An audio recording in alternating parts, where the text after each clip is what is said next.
साथियों, आज एक अजीब सी बात हुई।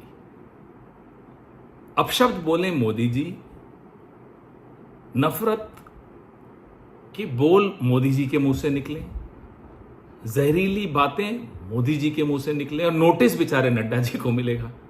अभी नड्डा जी क्या इसलिए अध्यक्ष बने हैं कि हवाई अड्डे पे जाएं, मोदी जी को रिसीव करने, सी ऑफ करने और फिर नोटिस की इंतजार करते रहे।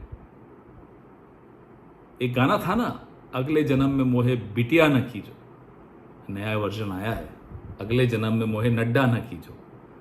अब ऐसी किस्मत नड्डा जी की, कहने को अध्यक्ष हैं, बैठे हैं नोटिस, वो भी ऐसा नोटिस जिसमें उनका कोई लेना देना नहीं, न प्रधानमंत्री उनकी सुनते न प्रधानमंत्री उनको बोलते, लेकिन नोटिस नड्डा जी को आया। खैर, मजाक अलग है।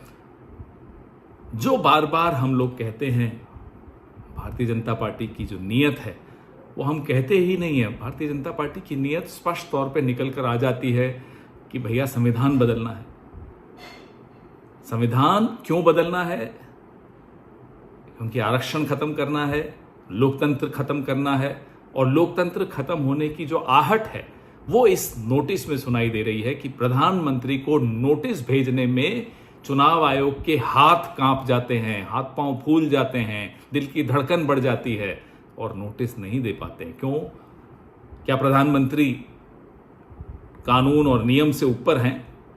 चुनाव की घोषणा होने के पश्चात प्रधानमंत्री सिर्फ एक केयर टेकर प्राइम मिनिस्टर है और न भी हो, पूरी तरह से भी प्रधानमंत्री हो, चुनाव आयोग के नियम और कानून से ऊपर नहीं है।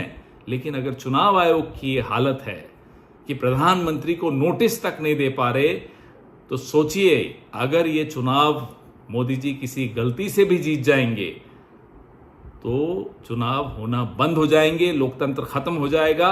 ये आने वाले कल की आहट आज सुन लीजिए, चेत जाइए, जाग जाइए, लोकतंत्र को बचाइए। और ये जो कांपते हुए हाथ हैं चुनाव आयोग को, इन पर थोड़ा रहम खाइए।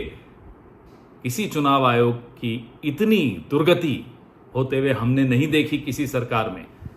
चुनाव आयोग को बचाइए, चुनाव को बचाइए, अपने वोट देने के हक को बचाइए, लोकतंत्र को बचाइए, संविधान को बचाइए और इस देश के संवैधानिक संस्थाओं को अब मुक्त कर दीजिए, पिंजरों से बाहर कर दीजिए, आजाद कर दीजिए। जय हिंद, जय कांग्रेस।